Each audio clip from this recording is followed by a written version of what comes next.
Bruce Ludeman again here with HangarBuddies.net, and talking about what constitutes a professional appraisal. And a professional appraiser is going to cost a few dollars. Now, be aware and don't spend money on the appraiser that says, I'm going to do all of my research online. That's just throwing your money away. A professional appraiser rather will come out and make a field trip and view the aircraft that you are purchasing. Or if you're buying a share in a very expensive aircraft, a professional appraiser may come out and look at the airplane. What they're going to be looking at is one, that the airplane actually exists.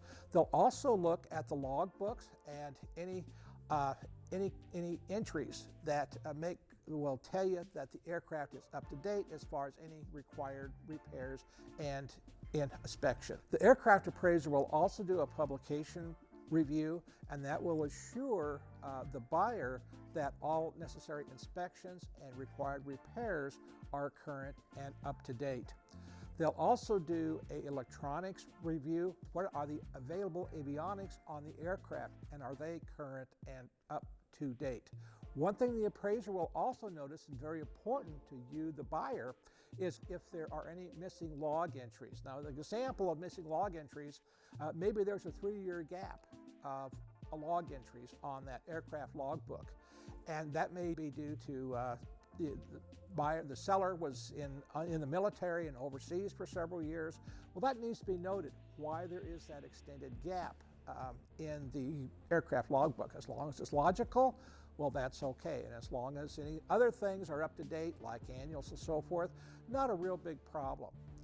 Any missing log entries, however, will greatly devalue the aircraft. If you don't have aircraft logs to review for that aircraft that is looking to be purchased, then that aircraft simply becomes a pile of parts. The other thing that the aircraft appraiser will go and look at is also the aircraft reputation. And they'll kind of compare that according to the skill level of the pilots in the particular partnership. A professional appraiser, as I mentioned earlier, will also have sales databases available to them to determine the market price of the aircraft that aren't necessarily open or are hard to find for the public.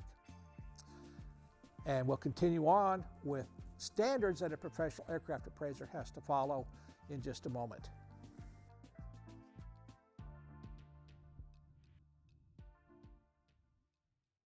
Bruce Ludeman with HangarBuddies.net. If you're watching on YouTube, especially, please hit like, share, subscribe. If you like these videos, or especially so if I can answer questions for you, please consider going to HangarBuddies.net and purchasing the small book, Keeping the Peace in Partnerships, A Guide to Aircraft Co-Ownership. And you'll get many tips on organizing an aircraft partnership, as well as an attorney-written set of bylaws. And I've had people use the agreement for expensive sports cars, antique cars, summer cabins, large sailboats, and I even had a marriage happen from one of these. So I'll look forward to visiting with you soon. Again, please keep in touch with any questions that you have. Be talking to you soon.